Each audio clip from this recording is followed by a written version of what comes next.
ہر چیز کو تیری رحمت نے اپنے گھیرے میں لیا ہوا ہے، وعلم، اور تیرا علم ہر چیز کو اپنے گھیرے میں لیے ہوئے ہے۔ مطلب ہر چیز پر اللہ کی رحمت بھی ہے اور ہر چیز کا اللہ کو علم بھی ہے، کوئی شے بھی اللہ کے علم سے باہر نہیں۔ پھر یہ تعریف کر کے پھر کہتے ہیں فاغفر للذین تابوا، اے اللہ ان لوگوں کی بخشش کر دے جو تیری بارگاہ میں توبہ کرتے ہیں۔ للذین تابوا، تو توبہ کیسی؟ توبۃ نصوحا، سچے دل سے جو توبہ کرتا ہے، آسمان کے نورانی فرشتے اس بندے کے لیے بخشش کی دعا کرتے ہیں، کہتے ہیں یا اللہ اس توبہ کرنے والے کو آج بخش دے۔ پھر وَاتَّبَعُوا السَّبِيلَ کا ساتھ کہتے ہیں یہ وہی بندہ ہے جس نے تیرے رستے پر چلنے کی کوشش کی، اتباع کی، تیرے رستے پر چلنا رہا۔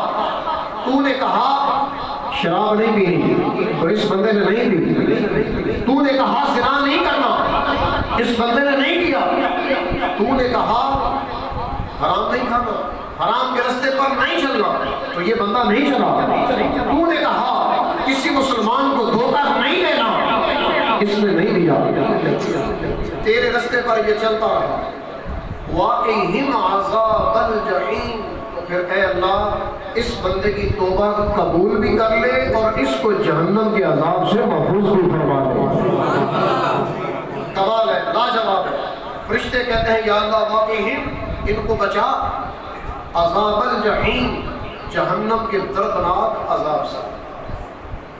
حضرت مالک بن دینار رحمۃ اللہ علیہ بہت پیارے اللہ کے ولی ہیں، آپ شرابی تھے، توبہ کرنے سے پہلے آپ شرابی تھے، شراب پینا آپ کی عادت تھی۔ اللہ نے آپ کو ایک بیٹی سے نوازا، چھوٹی سی بیٹی تھی آپ کی، اور انتہا درجے کی مالک بن دینار کی اس سے محبت تھی، اپنی بیٹی سے بڑا پیار کرتے تھے۔ کہتے ہیں کہ ایک دفعہ میری بیٹی 2 سال کی ہوئی تو اس کا انتقال ہو گیا، 2 سال کی بیٹی مجھ سے جدا ہو گئی اور میری زندگی خراب ہو گئی، محبت تھی بہت زیادہ، اب جینا مشکل ہو گیا، لیکن میں شراب پیتا تھا اپنے نشے میں ٹون ہر وقت۔ کہتے ہیں کہ یوں زندگی گزرتی گئی، ایک دن شب برات آ گئی، شب برات، اور وہ بھی جمعے کی رات، جیسا کہ پچھلی رات گزر گئی اور آج ہفتے اور جمعے کی درمیانی رات ہے، تو کہا جمعے کی رات شب برات آ گئی اور میں معمول کے مطابق اسی طرح شراب پی، نشے کی حالت میں سو گیا۔ کہتے ہیں جیسے میں سویا مجھے خواب آیا اور خواب کی حالت میں یوں لگا جیسے میدان حشر آ گیا، میدان حشر لگ چکا ہے اور میں یوں بھاگ رہا ہوں، چل رہا ہوں۔ میں نے جب پیچھے مڑ کر دیکھا تو ایک بہت بڑا سانپ اژدہا میرے پیچھے پیچھے آ رہا ہے۔ میں اس کے خوف کے مارے اور زیادہ تیز ہو گیا، بھاگنے لگا، حتیٰ کہ آگے رستے میں ایک بزرگ کمزور، جسم بالکل کمزور آدمی سے ملاقات ہوئی۔ میں نے ان کو کہا یار مجھے بچاؤ سانپ سے، یہ مجھے اذیت دے گا۔ اس نے کہا نا آج میں کچھ نہیں کر سکتا، آگے چلے جاؤ۔ وہ آگے چلے گئے، آگے کہا کہ ایک بہت بڑی ایک بلندی تھی، ٹیلا تھا، میں اس ٹیلے پر چڑھ گیا۔ ٹیلے پر جب چڑھ کر دیکھا تو سامنے جہنم کی آگ تھی، سامنے جہنم کی آگ نظر آنے لگی، اور غیب سے آواز آئی نہ اس بندے کو جہنم میں پھینکا نہ جائے، کیونکہ ابھی یہ جہنمی نہیں بنا، ابھی یہ جہنمی نہیں بنا، اس کو جہنم میں نہ ڈالا جائے۔ کہا غیب سے آواز آئی تو مجھے تھوڑی تسلی ہو گئی کہ ابھی میں نے جہنم میں نہیں جانا، ابھی مجھے بچا لیا گیا۔ کہتے ہیں کہ میں پھر تھوڑا واپس آیا اور رستے میں کسی طرف سے آواز آئی کہ فلاں جگہ پر کچھ امانتیں پڑی ہیں، اس بندے کو بھی وہاں لے جاؤ، ہو سکتا ہے اس کی امانت بھی وہاں موجود ہو، کوئی امانتیں ہیں اس کی امانت ہو سکتا ہے وہاں موجود ہو۔ مالک بن دینار کہتے ہیں کہ مجھے پہنچا دیا گیا ایک بہت بڑا گنبد تھا، گنبد نما، تو اس کے آگے پردے لگے ہوئے تھے، ہر دروازے کے آگے پردہ۔ کہتے ہیں جیسے میں اندر داخل ہوا تو اندر تھے چھوٹے چھوٹے بچے، چھوٹے چھوٹے بچے دوڑ کر میری طرف آئے، اور انہی بچوں کے اندر ایک میری بیٹی بھی تھی جو 2 سال کی ہو، چھوٹی سی بیٹی دوڑ کر میری طرف آئی اور پہچان گئی یہ میرے والد صاحب ہیں، دوڑ کر آ کر میری گود میں بیٹھ گئی۔ امانت مل گئی، جس امانت کی طرف اشارہ تھا وہ امانت مل گئی۔ بچی گود میں بیٹھی ہے اور گود میں بیٹھ کر بڑا کیا کہتی ہے، قرآن پاک کی ایک آیت پڑھتی ہے، چھوٹی سی بچی پڑھتی کیا ہے، أَلَمْ يَأْنِ لِلَّذِينَ آمَنُوا أَن تَخْشَعَ قُلُوبُهُمْ لِذِكْرِ اللَّهِ۔ اس بچی نے قرآن پڑھا، کیا ابھی وہ وقت نہیں آیا کہ ایمان والوں کے دل اپنے رب کی بارگاہ میں جھک جائے؟ کمال کی یہ آیت ہے، بڑے بڑے دل پگھل جاتے ہیں اس آیت کو پڑھ کے، تو کہتا نا میرا دل نہیں پگھلتا، اس آیت کو ورد بنا دے، روزانہ پڑھے، سمجھ کر پڑھے، سوچ کر پڑھے۔ رب کہتا ہے ابھی وہ وقت نہیں آیا، ایمان والے کا دل اپنے رب کی بارگاہ میں جھک جائے۔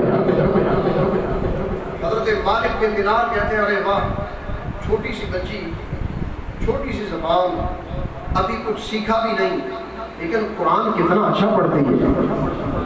اور اپنی بیٹی سے پوچھنے لگے بیٹی تجھے قرآن آتا ہے؟ تو کہنے لگی یہاں جتنے بچے ہیں نا سب کو ہی آتا ہے اور آپ سے زیادہ آتا ہے۔ کہا بیٹی تو جانتی ہے وہ پیچھے بندہ کیسا تھا جو بالکل کمزور تھا، پھر پیچھے سانپ کیسا تھا، ان ساری چیزوں کو تجھے علم ہے؟ تو بچی بول کر کہتی ہے ہاں بابا جان میں جانتی ہوں۔ وہ جو کمزور آدمی تھا نا وہ ہے آپ کے عمل، نیک عمل جو بالکل کمزور ہے، کیونکہ آپ نے نیک عمل کیا ہی کوئی نہیں، تو جب نیک عمل کیا ہی نہیں تو نیک عمل کمزور رہا۔ اور پیچھے جو سانپ آ رہا تھا وہ ہے آپ کے بد عمل، آپ کی بدیاں، نافرمانیاں، گناہ سانپ کی شکل میں آپ کے پیچھے لگے ہوئے تھے۔ مقصد یہ تھا کہ ان کو جہنم میں لے جایا جائے، تو گناہ تو آپ کو جہنم میں دھکیل رہے تھے، کمزور آدمی آپ کی نیکیاں تھیں اور آپ نے اس کو کہا مجھے بچا لو، ان کے اندر ہمت نہیں تھی کہ تمہیں بچا سکتے۔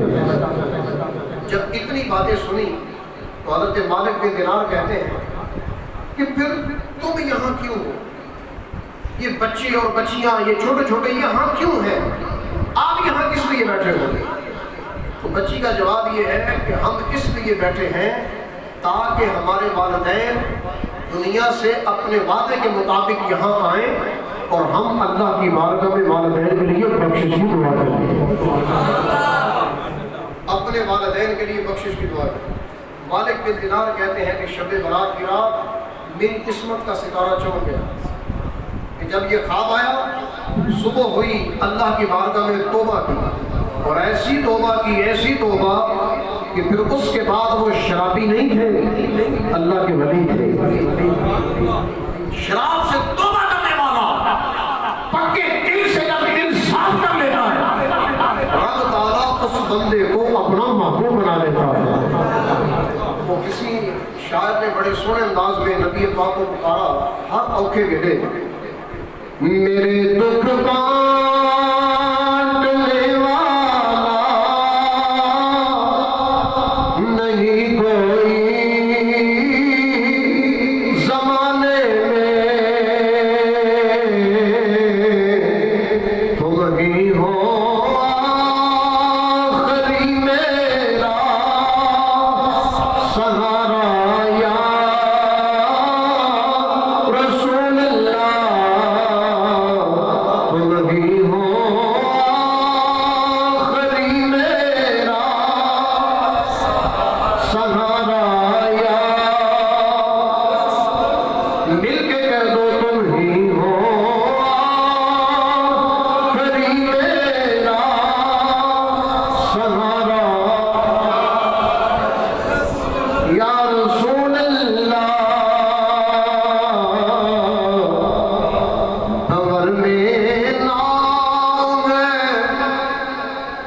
فقیر کی جلدی خبر لینا.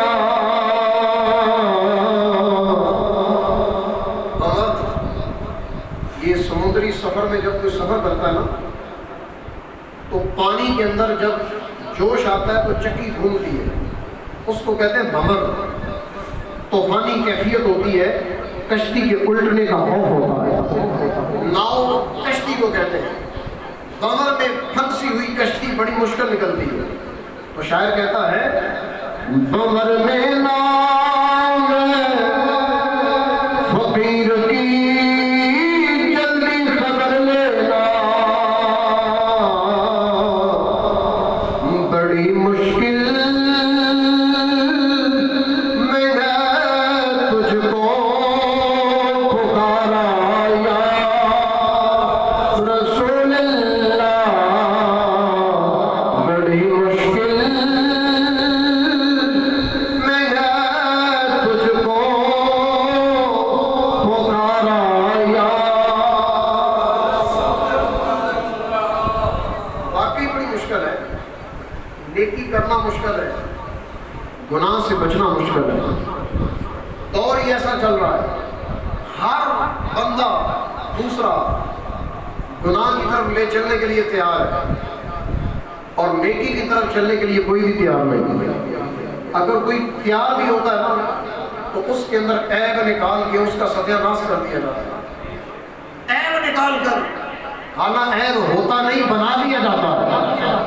ارے یار کچھ خود نہیں کر سکتے تو اوروں کو تو کرنے دو.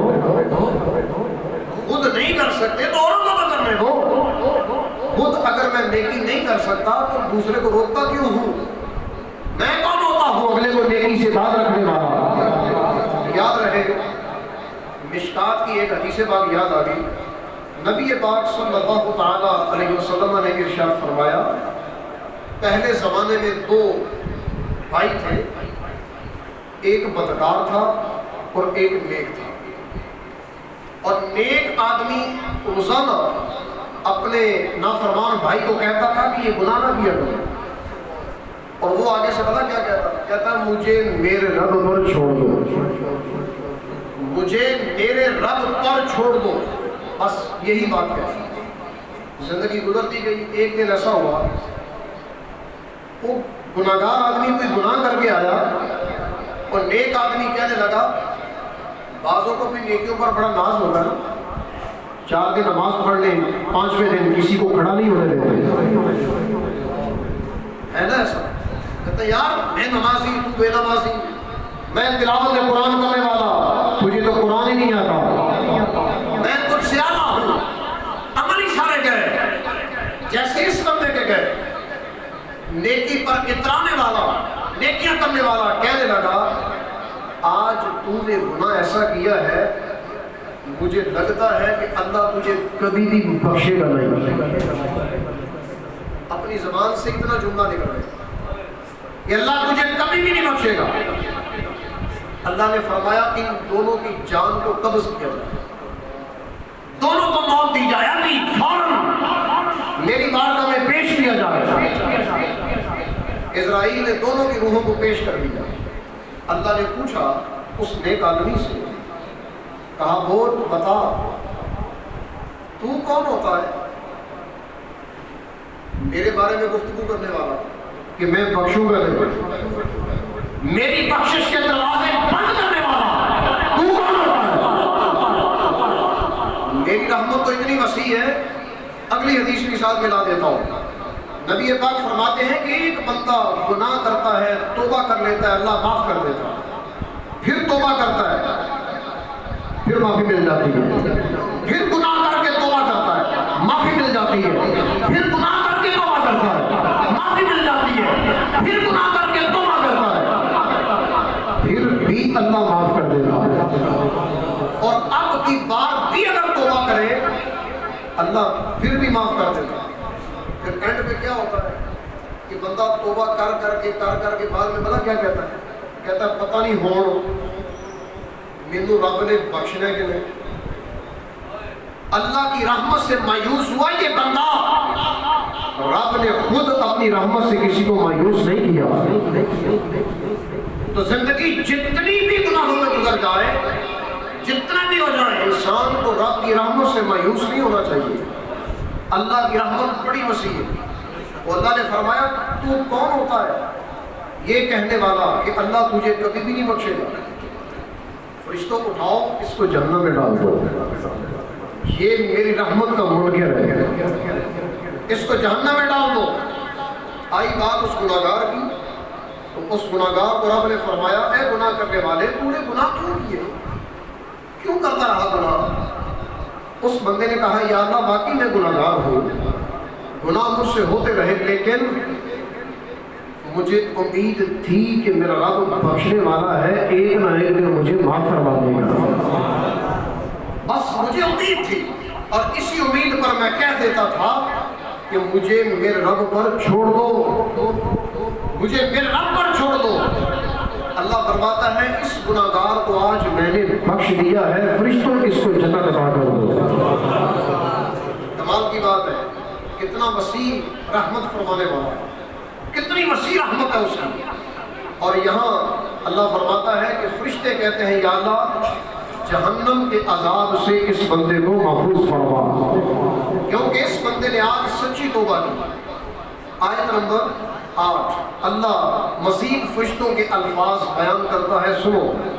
فرماتا ہے ربنا وادخلهم جنات عدن التي وعدتهم ومن صلح من آبائهم وأزواجهم وذرياتهم إنك أنت العزيز الحكيم۔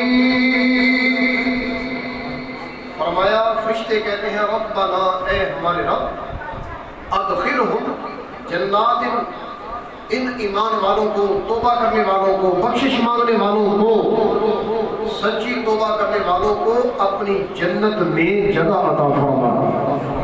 فرشتے کہتے ہیں یا اللہ ان کو جنت دے دے، الذی وعدتہم، جس جنت کا تو نے ان سے وعدہ کیا ہے۔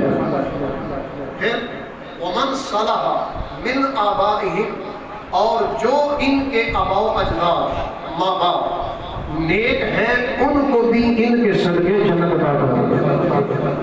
کمال کا جملہ یہ، بندہ خود نیک ہے، ماں باپ زندگی ویسی گزار گئے، لیکن اللہ کی رحمت اتنی وسیع ہے، فرشتے کہتے ہیں یا اللہ یہ بندہ نیک ہے، اس کی نیکیوں کے صدقے اس کے ماں باپ کو بھی جنت دی جائے، اس کی نیکیوں کی برکت سے ماں باپ کو بھی جنت دی جائے، وہ ازواجہم، ان کی بیویوں کو جنت دے دے، وذریاتہم، ان کی اولاد کو بھی جنت دے دے، انک انت العزیز الحکیم، بے شک تو عزت والا بھی ہے اور حکمت والا بھی ہے۔ کتنے کمال کے جملے ہیں کہ فرشتے خود دعا کرتے ہیں یا اللہ ان نیک توبہ کرنے والوں کی اولاد کو بھی، ان کی بیویوں کو بھی، ان کے ماں باپ کو بھی جنت میں اعلیٰ درجہ عطا کر۔ آیت نمبر 9 اگلے جملے یہ ہیں، فرمایا وَقِهِمُ السَّيِّئَاتِ وَمَن تَقِ السَّيِّئَاتِ يَوْمَئِذٍ فَقَدْ رَحِمْتَهُ وَذَلِكَ هُوَ الْفَوْزُ الْعَظِيمُ۔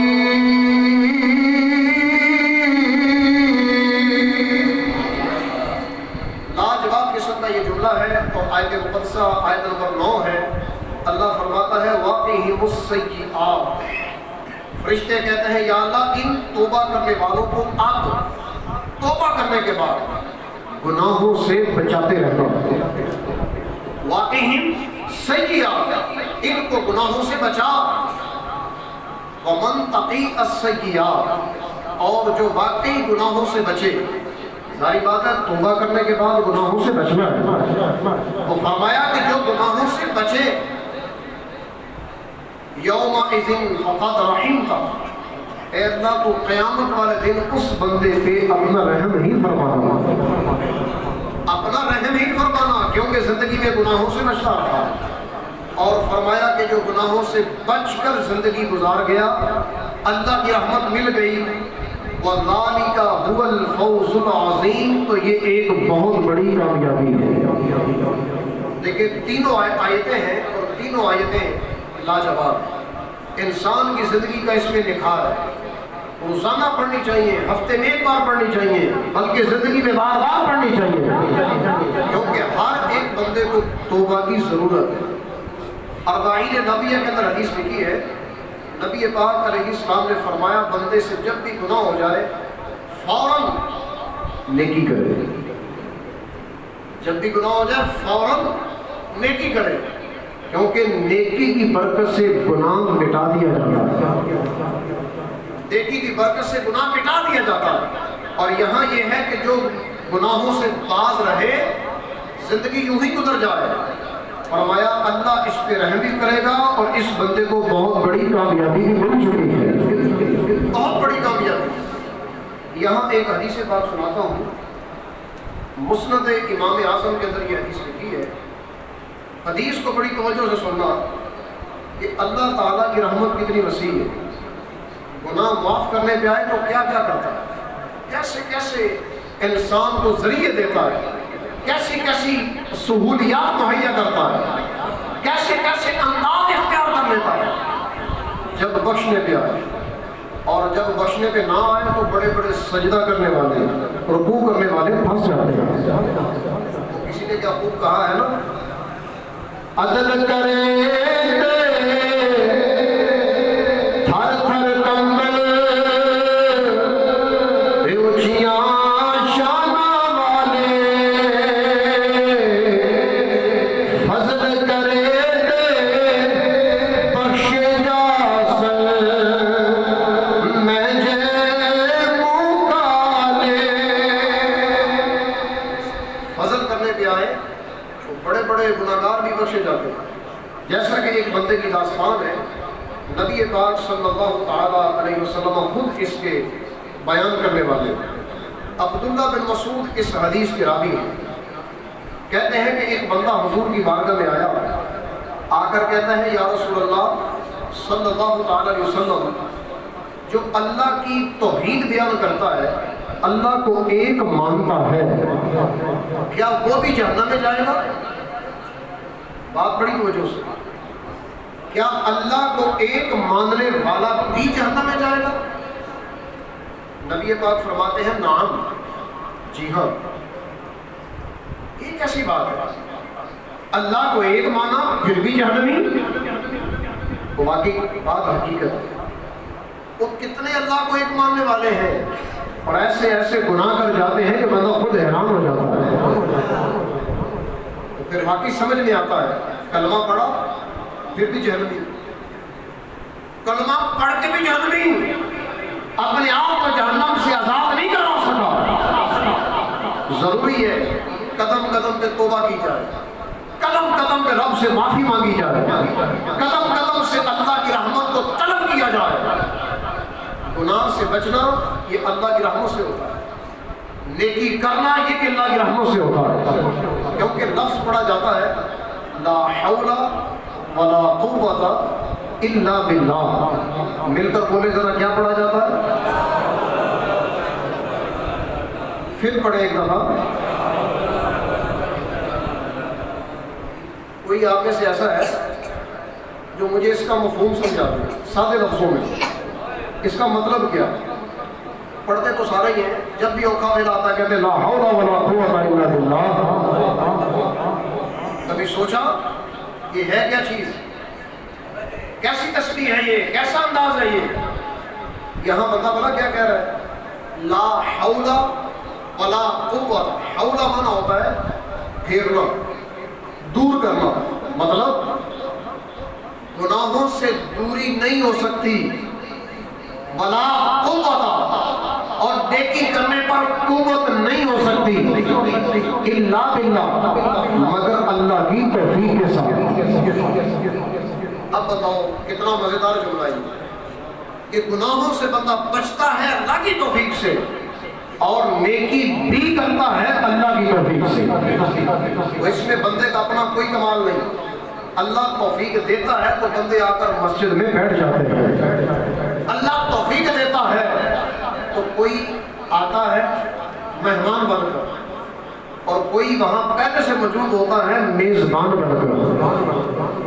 کسی کو بے زبان بنا دیا، کسی کو مہمان بنا دیا، کسی کو عطا کرنے والا بنا دیا، کسی کو کھانا کھلانے کی ڈیوٹی دے دی، کسی کو کھانا کھلانے والا بنا دیا۔ تو یہ نیکیاں کرنا، گناہوں سے بچنا، یہ اللہ اپنی توفیق سے ہی عطا کرتا ہے۔ دوبارہ کہا کہ کلمہ پڑھنے والا جہنمی؟ نبی پاک فرماتے ہیں ہاں بالکل جہنمی۔ فرمایا رجل فی قعر جہنم، جہنم کی ایک وادی کے اندر ایک بندہ ینادی بالحنان المنان، اللہ تبارک و تعالیٰ کو صدا دے رہا تھا، کہہ رہا تھا الحنان المنان۔ یہ دو اللہ تعالیٰ کے صفاتی نام ہیں، ایک الحنان ایک المنان۔ سارے بولے ذرا، سارے بولے، پھر بولے الحنان المنان۔ اس کا مطلب ہوتا ہے احسان کرنے والا، کرم نوازیاں کرنے والا۔ تو یہ لاجواب قسم کی اللہ تعالیٰ کی صفت ہے۔ تو بندہ جہنم کی وادی میں کہہ رہا ہے الحنان المنان، یہاں تک کہ اس کی آواز کو جبریل نے سن لیا۔ جہنم سے آواز آئی، سنی جبریل نے، اور جبریل تعجب کرنے لگے اس کی آواز سے، کہنے لگے العجب العجب، مجھے تعجب ہے، بندہ جہنم میں ہے اور پھر بھی اللہ کا نام لے رہا ہے۔ وہ جہنم میں بھی کوئی اللہ کا نام لیتا ہے؟ یہاں تعجب کی بات ہے، بندہ آگ میں ہے، اللہ کو یاد کر رہا ہے۔ ثم لم يسير حتى يسير بين يدي عرش الرحمن ساجدا، یہاں تک کہ جبریل آئے اللہ کی بارگاہ میں عرش کے سامنے، رب کی بارگاہ میں سجدے میں گر گئے، اور سجدے میں گر کر کہنے لگے یا اللہ، ایک بندہ ہے جہنم کے اندر سڑ رہا ہے، جل رہا ہے، پھر بھی تیرا نام لے رہا ہے، الحنان المنان۔ اللہ فرماتا ہے کہ تجھے یہ عجیب لگا، ما رأیت من العجائب، اور تجھے یہ عجیب لگا؟ جبریل کہتے ہیں ہاں یا اللہ بالکل عجیب بات ہے کہ جہنم میں سڑ رہا ہے پھر بھی تیرا نام لے رہا ہے۔ فرمایا اچھا اس کو لے آؤ، اگر تمہیں عجیب لگا ہے نا تو پھر اس کو لے آؤ، جہنم سے نکال دو۔ جبریل بڑی خوشی سے مالک جہنم کے پاس آتے ہیں۔ جہنم کے دروازے پر ایک فرشتے کی ڈیوٹی ہے، اس کا نام ہے مالک۔ کیا نام ہے اس فرشتے کا؟ مالک۔ تو مالک کے پاس آئے، آ کر کہتے ہیں ارے مالک، جہنم کے اندر ایک بندہ ہے اللہ کو یاد کر رہا ہے، اللہ نے فرمایا ہے اس کو نکالو، میری بارگاہ میں حاضر کر دو۔ حضرت مالک رضی اللہ تعالیٰ عنہ جہنم کے اندر یوں دور کرتے ہیں، اس بندے کو تلاش کرتے ہیں، لیکن وہ بندہ ملتا نہیں، بندہ ملتا نہیں۔ حالانکہ علماء نے لکھا، اگلے الفاظ حدیث کے یہ ہیں کہ مالک جہنم ایسے ہیں کہ جو بندے کو بھی جانتے ہیں، اس کے ماں باپ کو بھی جانتے ہیں، اس کی اولاد کو بھی جانتے ہیں، اس کا پورا نسب جانتے ہیں، لیکن آج یہ واحد بندہ ہے جس کو حضرت مالک بھی نہ جان سکے۔ اور آ کر بلا کیا کہنے لگے؟ کہتے ہیں وَلَا الْحَدِيدُ مِنَ الرِّجَالِ وَلَا أَعْرَفُ الْحِجَارَ مِنَ الْحَدِيدِ، میں پہچان نہیں سکا کہ جہنم کے ذرات کہاں ہیں، جہنم کا لوہا کہاں ہے، اور جہنم کے انسان کہاں ہے۔ جوش کی وجہ سے ہر شے مکس ہو چکی ہے، انسان ذرات میں پھنس گئے، ذرات لوہے میں پھنس گئے، سب آپس میں مکس ہو گئے، سمجھ نہیں آ رہی انسان کدھر ہے، ذرات کدھر ہے، جہنم کا جوش اتنا۔ یہ کیفیت آ کر بیان کی۔ جبریل پھر رہا نہ گیا، پھر اپنے رب کی بارگاہ میں جا کر اپنے رب کے عرش کے سامنے سجدہ کیا۔ فیقول اللہ تبارک و تعالی، اللہ نے فرمایا ارفع راسک یا جبریل، جبریل اپنا سر اٹھاؤ، لم تجیو بعبدی، تم میرے بندے کو کیوں لے کر نہیں آئے؟ حالانکہ اللہ کو تو سارے پتہ ہے، لیکن اللہ یہاں فرما رہا ہے میرے بندے کو کیوں نہیں لے کر آئے؟ کہنے لگے کہ میں نے مالک سے کہا تھا، لیکن مالک جہنم کا قول یہ ہے جہنم کا جوش اتنا ہے، لوہا ذرے سے جدا نہیں، ذرہ لوہے سے جدا نہیں، اور انسان دونوں میں پھنسا ہوا ہے، سمجھ نہیں آ رہی انسان کو کیسے تلاش کروں۔ یہ قول ہے مالک جہنم کا۔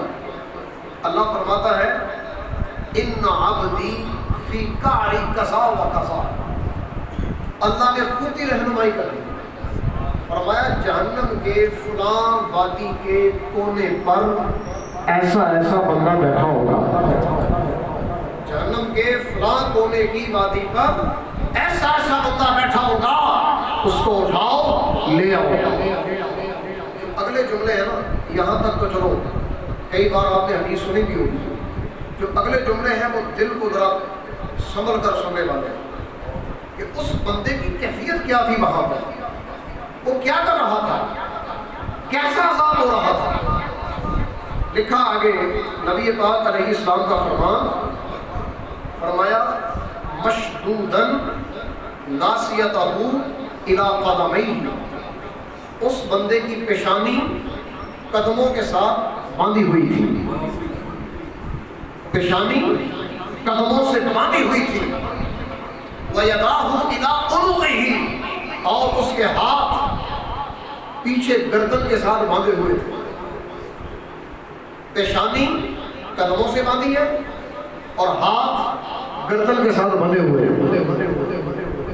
جب قدم بھی بندھے ہوئے بھاگ نہیں سکتا، ہاتھ بھی بندھے ہوئے پکڑ نہیں سکتا، سہارا نہیں دے سکتا، آسرا نہیں دے سکتا۔ اب اور بھی شدت، اگلی شدت یہ ہے وَاجْتَمَعَتْ عَلَيْهِ الْحَيَّاتُ وَالْعَقَارِبُ، جہنم کے بچھو اور جہنم کے سانپ بہت زیادہ اس بندے کے ارد گرد لپٹے ہوئے ہیں۔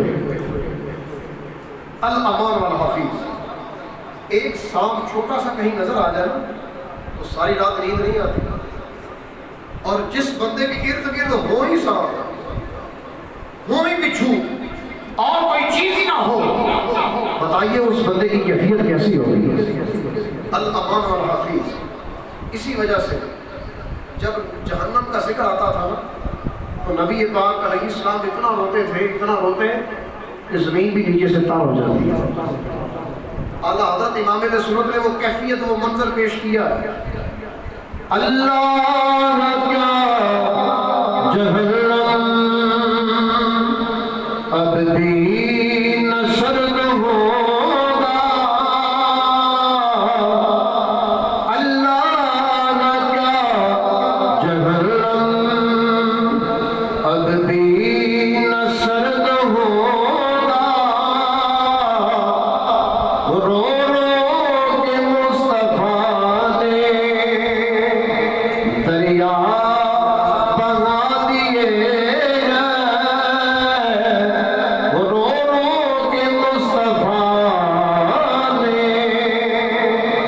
دریا بنا دیے۔ واقعی نبی پاک علیہ السلام کو بڑی فکر ہے اپنے امتیوں کی کہ میرا کوئی بھی امت نہیں اس طرح کے عذاب میں نہ جائے کہ بندہ پھنسا ہوا ہے، ہاتھ بندھے ہوئے، پاؤں بندھے ہوئے، ادھر سے ارد گرد سانپ جمع ہے، بچھو جمع ہے۔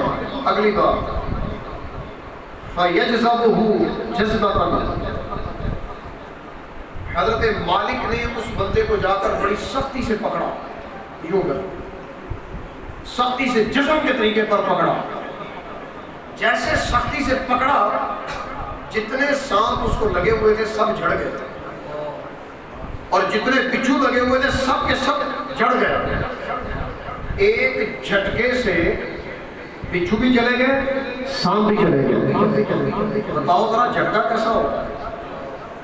ورنہ بچھو کی پکڑ بڑی سخت ہوتی ہے، سانپ کی پکڑ بڑی سخت ہوتی ہے، یہ چھوڑتا نہیں، اور جہنم کا بچھو، جہنم کا سانپ، اس کی تو پکڑ اور بھی سخت ہوگی۔ لیکن جن فرشتوں کی ڈیوٹی لگائی ہے وہ ان سے بھی زیادہ سخت ہے۔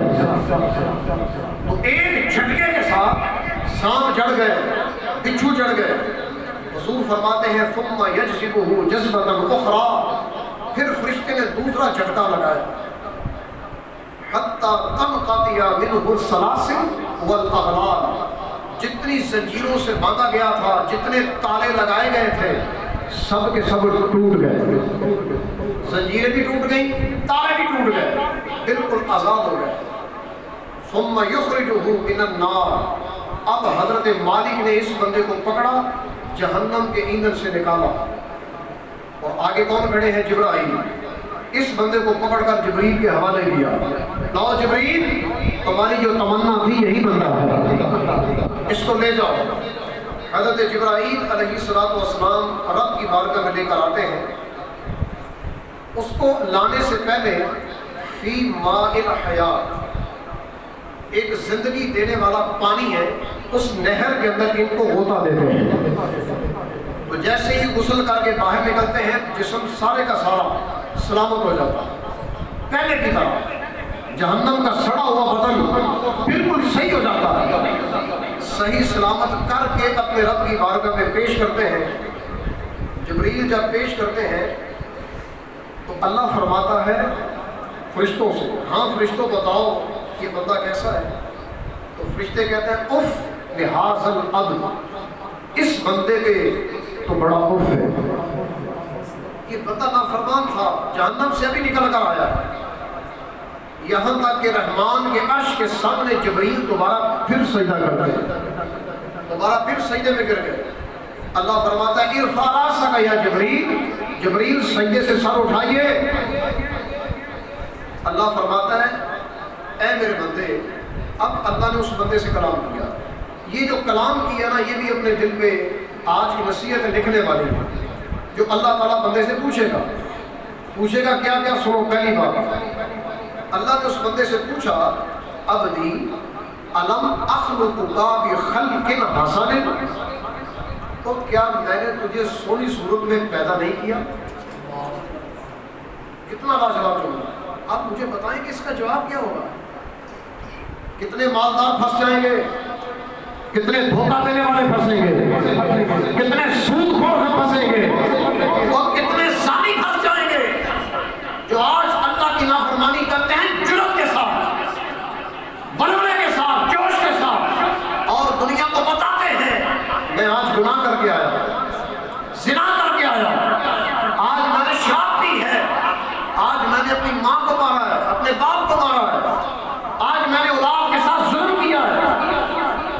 بڑے بڑے ظالم دنیا میں پڑے ہوئے، جب پہلا جملہ کہا جائے گا الم اخلقک بخلق حسن، اور میرے بندے کیا میں نے تجھے سونی صورت میں پیدا نہیں کیا؟ اگلا جملہ فرمایا الم ارسل الیک رسولا، کیا میں نے تیرے پاس اپنا رسول نہیں بھیجا؟ اپنا رسول نہیں بھیجا؟ بول، کیا میرے نبی تیرے پاس نہیں آئے؟ تیسرا جملہ الم یقرأ علیک کتابی، کیا ان رسولوں نے تیرے سامنے میری کتاب نہیں پڑھی، قرآن نہیں پڑھا؟ تجھے علماء سکھاتے نہیں رہے، سمجھاتے نہیں رہے، تجھے ہر حرام کام سے روکنے کی دعوت نہیں دی؟ چوتھا جملہ الم یأمرک وینہاک، کیا تجھے میرے رسولوں نے گناہوں سے روکا نہیں، نیکی کا حکم نہیں دیا؟ چار جملے ہو گئے۔ پانچواں حتی یقر العبد، یہاں تک کہ ساری باتوں کا بندہ اقرار کرے گا، مان جائے گا، کہے گا یا اللہ تو نے مجھے حسن دیا، پکی بات ہے، میرے پاس رسول آئے مانتا ہوں، سامنے کتابیں پڑھی، تورات، زبور، انجیل، قرآن پڑھتے رہے، بالکل میں اقرار کرتا ہوں۔ پھر کہا کہ اللہ کے نبیوں نے نیکی کا حکم دیا، برائی سے منع کیا، مانتا ہوں۔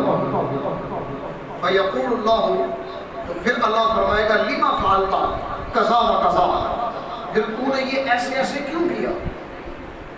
جب تو یہ مانتا ہے سب کچھ، پھر تو نے یہ کیوں کیا؟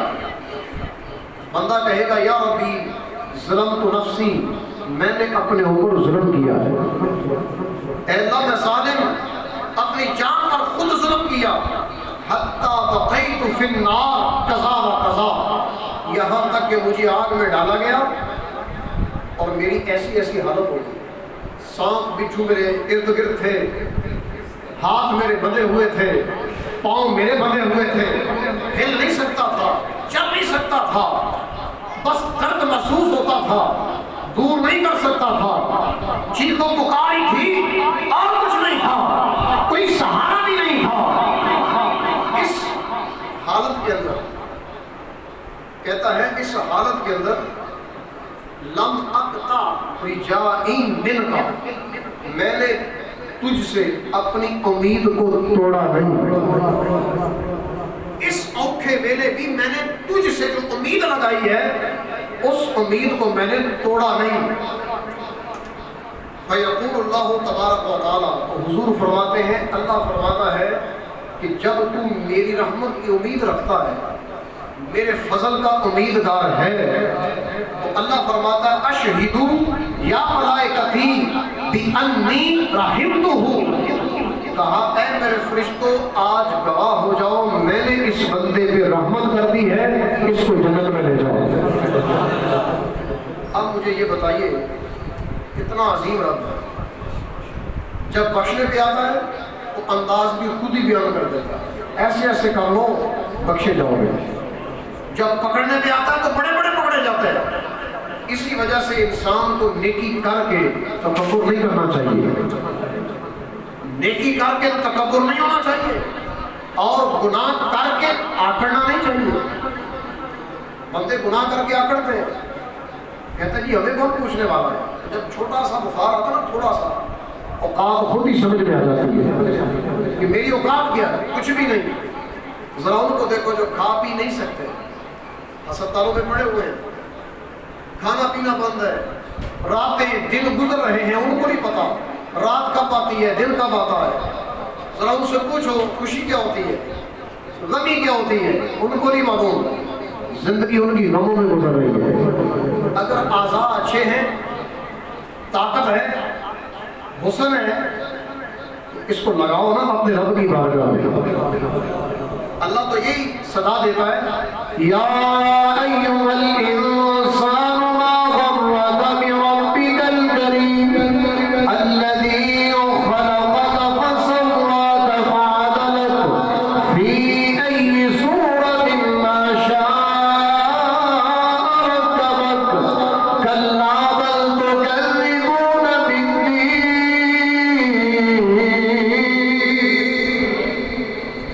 اے انسان، ما غرک بربک الکریم، کس بات نے تجھے دھوکے میں ڈالا اپنے رب کی بارگاہ میں آنے سے؟ اور رب بھی کیسا کریم، کرم والا، عزت والا، شرف والا، بخشنے والا۔ تو عزت والے رب کی بارگاہ میں آنے سے اے انسان تجھے کس بات نے دھوکے میں ڈالا؟ اللہ کیسا کریم ہے، الذی خلقک، تجھے پیدا کیا۔ پیدا ہونے میں ذرا دیکھ لو، بندہ ایک قطرہ ہوتا ہے، ایک قطرہ ماں کے رحم کے اندر 40 دن گزرتے ہیں، قطرہ بڑا ہو جاتا ہے، جم جاتا ہے، پھر مزید 40 دن گزرتے ہیں اور بڑا ہو جاتا ہے، پھر مزید 40 دن، 120 دن پورے ہوتے ہیں، بوٹی بن جاتی ہے، بوٹی۔ اور ان تینوں مرحلوں کا ذکر اللہ نے قرآن میں بار بار کیا ہے تاکہ انسان کو اس کی اوقات یاد ہوتی رہے، کہیں بھول نہ جائے اپنی اوقات کو، اوقات یاد رکھنی چاہیے۔ 120 دن کے بعد بوٹی ہو گئی جس کو چبایا جائے۔ کمال بات ہے یہ، اس چھوٹی سی چبانے والی بوٹی کے اندر اللہ نے آنکھیں بھی بنائی، ناک بھی بنایا، کان بھی بنائے، جسم بھی بنایا، ہاتھ بھی بنائے، پاؤں بھی بنا دیے۔ بوٹی کتنی ہے؟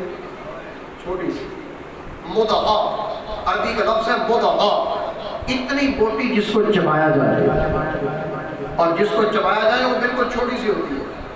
تو چھوٹی سی بوٹی کے اندر جو تیرے اعضاء پیدا کرے، پھر ان کو بڑا کرے، گوشت چڑھائے، پھر سانس بنائے، زمین میں آ گیا، آواز دیتا ہے، اللہ اللہ کرتا ہے، جوان ہوتا ہے، حسن و جمال آتا ہے۔ دیا کس کہاں سے لے کر آیا تجھے؟ کہاں سے لے کر آیا؟ کہاں تک پہنچا دیا؟ جوانی دے دی، حسن دے دیا، بال سونے دے دیے، تیرا چہرہ نورانی کر دیا، حسن پہ تم ناز کرنے لگا۔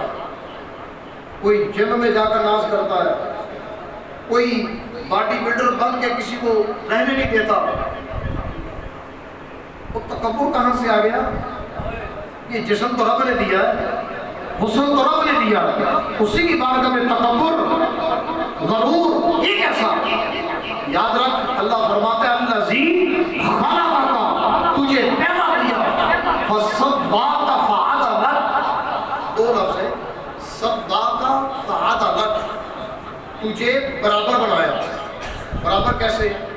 دیکھ لو، انگلیاں برابر ہیں، یہ انگلی دونوں برابر ہے، ساتھ والی دونوں برابر ہے، اس کے ساتھ والی برابر ہے، اس کے ساتھ والی برابر ہے، ہاتھ دونوں برابر ہے، پاؤں برابر ہے۔ ایسا نہیں ہے ایک انگلی بہت زیادہ بڑی ہو، دوسری بہت زیادہ چھوٹی ہو، ٹیڑھا میڑھا نہیں بنایا،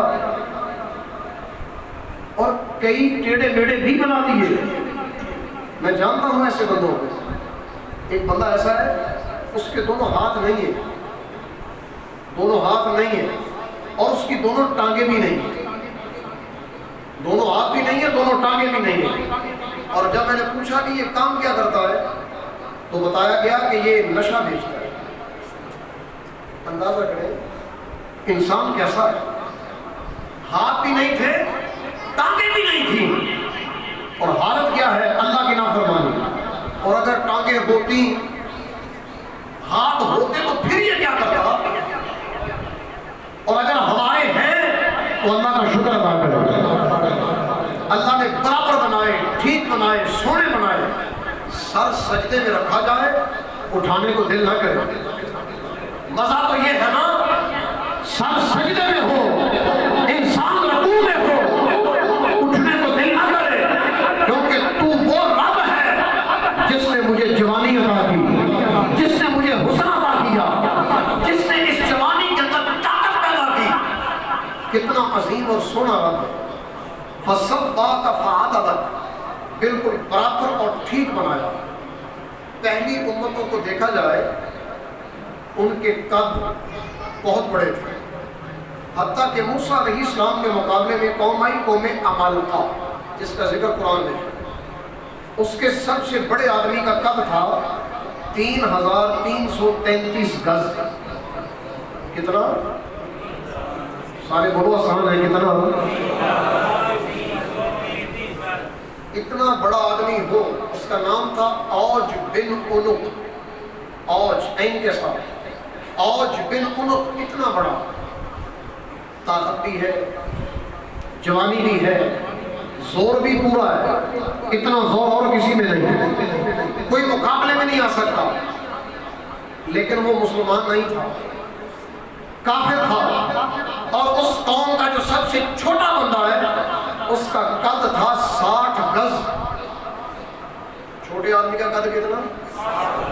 نارمل جو ان کے قد تھے وہ 120 گز، نارمل قد کتنا؟ 120۔ اور حضرت موسیٰ علیہ السلام نے اپنے چند بندوں کو بھیجا کہ جاؤ اس قوم کو اللہ کی دعوت دو، ایک رب کی طرف بلاؤ۔ قوم گئی اور جا کر دیکھے نا اتنے بڑے بڑے، کہنے لگے حضرت صاحب تم بھی جاؤ، تمہارا خدا جائے اور جا کر ان سے لڑے، ہم نہیں لڑ سکتے، اتنے بڑے بڑے بلائیں ہیں، وہ کیسے لڑیں گے؟ لیکن ان بھیجنے والوں میں سے دو نبی تھے، حضرت کالب اور حضرت یوشع۔ حضرت یوشع بن نون کہتے ہیں کہ اللہ کی قسم اٹھا لی، کہا اللہ کی قسم سورج غروب ہونے سے پہلے میں ساری قوم ہی ہلاک کر دوں گا۔ جن کو اپنے رب کی ذات پہ فخر ہوتا ہے نا، اپنے رب کی ذات کی طرف توجہ ہوتی ہے، ان کو آگے مرد مقابل کا خوف نہیں ہوتا۔ تو کہا سورج ڈوبنے سے پہلے قوم کا حساب تمام کروں گا۔ جنگ شروع ہو گئی، لڑتے رہے، یہاں تک کہ بندے ابھی باقی ہیں، کاٹنے والے، مرنے والے، ابھی مرے نہیں، کہ سورج غروب ہونے کے قریب ہو گیا۔ اور یہ بھی نبی ہے، حضرت یوشع، حضرت موسیٰ علیہ السلام کے ساتھ رہتے تھے۔ ان کے ساتھی بھی ہیں، اللہ کے نبی بھی ہیں، ہم اثر ہیں. بھلا کیا کہنے لگے؟ کہتے ہیں سورج سن، تو بھی اللہ کے حکم کا پابند ہے اور میں بھی اللہ کے حکم کا پابند ہوں. ذمہ داری دونوں کی سیم سیم ہے، لہٰذا مجھے قتل کر لینے دے، ڈوبنا نہیں، ورنہ میری قسم ٹوٹ جائے گی. اللہ نے ادھر سے سورج کو حکم دیا اس وقت تک رک جا جب تک میرا نبی ان کافروں کو واضح جہنم نہیں کر لیتا. آؤ نا اپنے رب کے رستے پر. پھر رب تعالیٰ تمہارے لیے کیسے آسانیاں پیدا کرتا ہے. بات یہ کر رہا تھا کہ اتنے بڑے بڑے آج وہ بھی قبروں میں سو گئے، زمین کھا گئی، بڑے بڑے مر گئے، زمین کھا گئی، لیکن امت مصطفیٰ میں سے کوئی بھی 60 گز کا نہیں، کوئی بھی 120 گز کا نہیں. میرے مصطفیٰ کا امتی کوئی بھی 3333 گز کا نہیں. وجہ وہ پہلے اتنے بڑے بڑے یہ چھوٹے کیسے ہو گئے؟ چھوٹی چھوٹی مخلوق 5-5 فٹ 6-6 فٹ، بس کوئی زیادہ چھلانگ مارے گا 10 فٹ، ایک قول کے مطابق 15 فٹ کا بھی ہے. وہ 15 فٹ کا سب سے بڑا، چلنا دشوار، پینا مشکل، رہنا مشکل، زندگی مشکل، لیکن چھوٹے چھوٹے. تو نبی پاک علیہ السلام کا قد کتنا ہے یہ نہیں کبھی غور کیا؟ پوری مخلوق کے اندر دیکھا جائے تو نبی پاک کا قد کتنا ہے؟ صحابہ کہتے تھے کہ حضور جب صحابہ میں تشریف فرما ہوتے، قد آپ کا نہ بہتا اونچا نہ بہتا نیچا، درمیانہ. لیکن کمال یہ کہ جب حضور صحابہ میں جلوہ گر ہوتے، جب یہ چاند ستاروں میں جلوہ گر ہوتا تو سب سے نمایاں نظر آتے. حضور سب میں نمایاں نظر آتے. صحابہ کہتے ہیں کہ جب حضور چلتے تھے نا، جب چلتے تھے تو سرکار دھیمے دھیمے قدموں کی بات آئی تو میں اور بھی آگے چلوں. حضور کے قدم اتنے نرم تھے، اتنے نرم کہ جتنا موم نرم ہوتا ہے.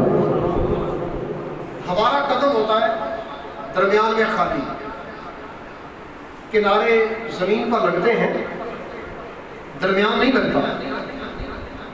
یہ ہر بندے کی کیفیت یہی ہے، درمیان نہیں لگتا، کنارے لگتے ہیں اور بندہ اپنے کناروں سے پاؤں لگا کر زمین پہ چلتا ہے. لیکن میرے مصطفیٰ کریم علیہ السلام کی کیفیت یہ تھی، حضور کا پورا پاؤں مبارک زمین کے ساتھ مس ہوتا تھا. پورا قدمین شریفین پورے کے پورے زمین کے ساتھ مس ہوتے تھے. اور صحابہ فرماتے ہیں کہ حضور تھوڑے تھوڑے قدم اٹھاتے. پنجابی میں کہہ دیتا ہوں، صحابہ کہتے ہیں کہ ہم دوڑ دوڑ کے نال رل دے سکتے. حضور آہستہ آہستہ لیکن ہم دوڑ دوڑ کے ساتھ ملتے تھے، پھر بھی ہم پیچھے رہ جاتے تھے، حضور آگے چلے جاتے تھے. ایسا لگتا ہے جیسے زمین کو اللہ تعالیٰ نے سمیٹ دیا. زمین بھی کہتی ہے یا رسول اللہ اپنا قدم مجھ پہ رکھے، اپنا قدم مجھ پہ رکھے، یہ شرف مجھے ادا کرے. ارے یار جو زمین کی مٹی ذرات اتنے خواہش مند ہے کہ نسبت مصطفیٰ قائم ہو جائے. سنیوں تمہیں مبارک ہو، ماں کی گود سے ہی اللہ نے تمہاری نسبت مصطفیٰ سلامت رکھی ہے. نسبت مصطفیٰ سلامت رکھی ہے اور اسی نسبت مصطفیٰ پر ہمیں ناز ہے. نبی پاک کا جتنا قد سونا تھا اللہ نے اتنا ہی بنایا، اور آپ کی امت کا قد بھی جتنا سونا لگتا ہے اللہ نے اتنا ہی بنایا. کوئی لمبے چھوٹے زیادہ نہیں کیے، جتنا سونا. پھر حضور فرماتے ہیں کہ تم اتنے خوش نصیب ہو، اللہ نے اپنے نام کے ساتھ تمہیں 2 نام عطا کیے. اپنے نام کے ساتھ تمہیں 2 نام عطا کیے. ایک ہے المؤمن، اللہ کا نام ہے المؤمن، اور ایک مسلمان کو بھی کہا جاتا ہے مومن. اللہ نے اپنا نام امت مصطفیٰ کو دیا. پھر کہا جاتا ہے مسلمان، اور یہ نکلا ہے السلام سے، اور اللہ تبارک و تعالیٰ کا صفاتی نام ہے السلام. اس مناسبت سے بندہ ہے مسلمان، اور حضور فرماتے ہیں کتنی تمہیں خوش نصیبی ہے، اللہ نے اپنے دو ناموں کے ساتھ تمہیں نام عطا کیے۔ یار اللہ کا ہمارے ساتھ اتنا پیار، اپنے نام کے ساتھ تمہیں یاد کیا، اپنے نام کے ساتھ تمہیں یاد کیا، کبھی شب برات میں یاد کیا، کبھی لیلۃ القدر میں یاد کیا، کبھی رمضان میں یاد کیا، کبھی رحمت کے دروازے کھولے، اور کبھی نبی پاک کی زبان سے کہلوایا۔ اور امتی ابھی بھی دور ہے، قرآن پڑھنا نہیں آتا، معذرت ہے، قرآن میرے سامنے ہے، اوپر سے دے کے کہا جانا یار پڑھ تو صحیح کیا لکھا ہے، کلام رب کا ہے، محبت رب سے ہے، پڑھتے صحیح اللہ نے لکھا کیا ہے۔ تو بڑے بڑے لوگوں کی بولتی بند ہو جاتی ہے، بڑے بڑے ناز کرنے والے یہاں کہتے ہیں نہیں جی یہ تو ہمارا کام نہیں ہے، یہ تو مولویوں کا کام ہے۔ تو اس کا مطلب یہ نکلا کہ تم سرکار کی امتی نہیں ہو، کوئی اور مخلوق ہے۔ نہ ایسے جملے نہ کہو، میرے مصطفیٰ کو دکھ ہوتا ہے۔ ایسا اگر امتی کہے نا کہ میں نہیں کر سکتا تو میرے مصطفیٰ غمگین ہو جاتے ہیں، آقا کے دل کو دکھ ہوتا ہے۔ بلکہ اگر نہیں آتا تو سیکھنے کی کوشش کرو۔ رمضان آ رہا ہے، ایک مہمان بن کر آئے گا، ہماری کیا تیاری ہے؟ جس کو پڑھنا نہیں آتا وہ بھی ویسے ہی بیٹھا ہے کہ نہیں آتا، چل خیر کوئی گل نہیں، رمضان کون سا ایک بار آیا، پہلے بھی آتے تھے ابھی آیا ہے چلا جائے گا۔ نہیں، یہ کوئی زندگی ہے۔ بدل، اپنے اندر بدلاؤ پیدا کر۔ پہلے قرآن پڑھنا نہیں آتا تھا تو پڑھ کے دے، اگر پڑھنا آتا ہے تو سمجھ کر دے، پھر بتا میرے رب کے بارے میں تیرا کیسا تصور ہے، نبی پاک کے بارے میں تیری کیسی کیفیت ہے، تیری نمازوں میں تیرا کیسا تصور ہے، تیرا نماز میں دل کیوں نہیں لگتا، قرآن پڑھنے کو دل کیوں نہیں کرتا؟ جب تجھے سمجھنا آتا ہے، بولنا آتا ہے، پکڑنا آتا ہے، دیکھنا آتا ہے، اس ویلے سے پہلے کر لے کہ جس ویلے کے اندر آ کر بندے کی آنکھیں بھی کام نہیں کرتی، اس ویلے کو پچھتاؤ گے جب ہاتھ بھی جواب دے جاتے ہیں، زبان بھی ٹیڑھی ہو جاتی ہے، بولتی نہیں، کان بھی سننا بند کر دیتے ہیں کیونکہ اب تھک گیا، زندگی کے آخری ویلے کو پہنچ گیا۔ آخری آیت مقدسہ پڑھ کے اپنے کلام کا اختتام کرتا ہوں۔ اللہ کہتا ہے دو آیتوں میں، لَقَدْ خَلَقْنَا الْإِنسَانَ فِي أَحْسَنِ تَقْوِيمٍ ثُمَّ رَدَدْنَاهُ أَسْفَلَ سَافِلِينَ۔ ہم نے انسان کو سونی صورت میں پیدا کیا۔ چھوٹا بچہ کتنا سونا ہوتا ہے، جوانی بھی سونی ہوتی ہے، چہرے پر ایک بھی وٹ نہیں ہوتا، نہیں نہ ہوتا، جوانی اچھی ہے، ہر بندے کو اچھی لگتی ہے۔ کسی بابا جی بھی اس سے بھی پوچھے، بابا جی آپ جب جوان تھے تو کیسے تھے؟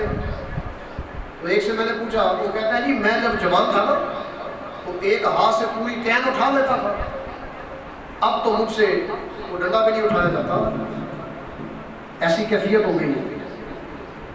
جوانی سونی ہے، بچپن سونا ہے، دیا رب نے ہے۔ ایک ہی آیت میں بیان کیا، لَقَدْ خَلَقْنَا الْإِنسَانَ فِي أَحْسَنِ تَقْوِيمٍ، ہم نے انسان کو سونی صورت میں پیدا کیا۔ اگلی آیت پر ثُمَّ رَدَدْنَاهُ أَسْفَلَ سَافِلِينَ، کبھی اس آیت پہ غور کیا؟ فرمایا پھر ہم اس انسان کو نیچے سے نیچے کی طرف لے آتے ہیں، نیچے سے نیچے کی طرف لے آتے ہیں، اسفل سافلین، بالکل نیچے لے آتے ہیں۔ چہرے پہ وٹ پڑنا شروع ہوتا ہے، کان سنائی دینا بند کر دیتے ہیں، زبان ٹیسٹ دینا بند کر دیتی ہے، آنکھیں دیکھنا بند کر دیتے ہیں، نور ختم ہو جاتا ہے، اعضاء ہلنا بند ہو جاتے ہیں، حتیٰ کہ کہا جاتا ہے یار آج تو چارپائی پہ بیٹھا ہے، چل بھی نہیں سکتا، ہل بھی نہیں سکتا۔ تو کیا ہمیں اس ویلے کا انتظار ہے کہ بغیر قرآن پڑھے اسی ویلے کا انتظار کر رہے ہیں؟ وہ ویلا تو کسی پر آتا ہے، سب پر نہیں۔ حضور فرماتے ہیں، حدیث یاد رکھنا، فرمایا بڑھاپا خود ایک ایسی بیماری ہے جس کا علاج نہیں، خود ایسی بیماری ہے جس کا علاج نہیں، تو اس کا مطلب یہ بھی نہیں کہ جتنے بزرگ ہیں وہاں وہ رونا شروع کر دیں کہ ہمارا تو علاج ہی نہیں، اپنے رب کی بارگاہ سے التجا کریں۔ یہ رات ہی ایسی التجا کرنے والی کہ مولا زندگی جتنی بھی دے کسی کا محتاج نہ رکھو، سر سجدے میں رکھو، یہی مانگو، زندگی میں کبھی کسی کا محتاج نہ ملے، محتاجگی ہو تو بس اپنے رب کی، وہ جانے اس کا کام جانے۔